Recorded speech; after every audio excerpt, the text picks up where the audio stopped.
La lance et le collier, histoire africaine inspirée de la culture Maasai. Sous le soleil rouge du Serengeti, là où la terre respire au rythme du vent, naquit une histoire que les anciens murmurent encore quand la nuit s'étend sur la savane. Nalotuesha était la fille unique du grand chef Ole Kenta, chef respecté du clan des Nkai. Elle était belle et fière, la peau dorée par le soleil, les yeux sombres comme la pluie, et autour du cou, un collier de perles rouges et blanches, symbole de pureté et de lignée noble. Mais dans son cœur brûlait une flamme que personne ne devait connaître, l'amour. Cet amour portait un nom, Sironka, un jeune moran, un guerrier sans troupeau ni richesse, mais dont le regard sincère faisait trembler le cœur de Nalotuesha. Ils s'étaient rencontrés près d'un ruisseau sacré, un soir où le vent chantait dans les herbes hautes. Depuis ce jour, chaque nuit, ils se retrouvaient en secret, loin des yeux du clan. Sironka lui promettait: un jour j'aurai un troupeau digne de toi, Nalotuesha. Nous vivrons libres, là où le vent nous protégera. Mais le destin du cœur se heurte souvent aux lois des hommes. Ole Kenta avait déjà promis sa fille à Lemayan, un homme riche, 3 fois plus âgé, pour sceller la paix entre deux clans. Nalotuesha ne voulait pas de ce mariage. Son cœur appartenait à Sironka, et rien ne pouvait changer cela. Les jours passèrent, les tambours résonnèrent dans le village. Les femmes tressaient les perles, les anciens bénissaient le lait, et les jeunes guerriers décoraient les huttes. Le mariage du chef allait être célébré. Assise devant sa mère, Nalotuesha ne disait rien. Ses mains tremblaient légèrement.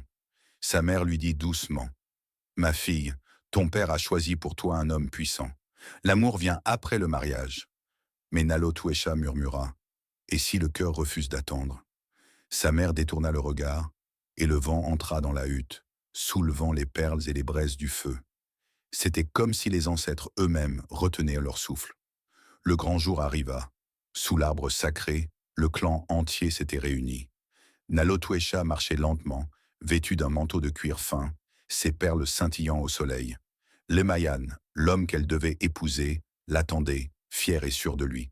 Le chef leva la main. Devant Nkai et devant nos ancêtres, acceptes-tu cet homme comme ton époux? Un long silence suivit. Nalotuesha leva les yeux vers le ciel. Un aigle tournoyait au-dessus du village. Alors, d'une voix claire et tremblante, elle dit: mon cœur appartient déjà à un autre. Le silence fut total. Ole Kenta se leva, furieux. Tu oses défier ton père? Tu déshonores ton sang. Mais avant qu'il ne puisse dire un mot de plus, Sironka apparut. Il s'avança, son torse couvert de poussière, sa lance à la main. Si aimer est un crime, alors je suis coupable. Mais je mourrai debout. Les guerriers se préparèrent à attaquer.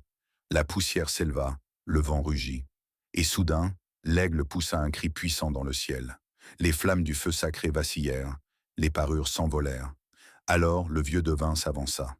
Les yeux clos, il leva la main et dit calmement: Nkai a parlé. On ne peut forcer ce que le ciel a uni. Le chef Ole Kenta resta figé. Son regard se posa sur sa fille, puis sur le jeune guerrier. Ses yeux se remplirent de tristesse. Partez, dit-il d'une voix lourde. Partez loin d'ici. Que le vent soit votre guide. Nalotuesha et Sironka quittèrent le village au coucher du soleil.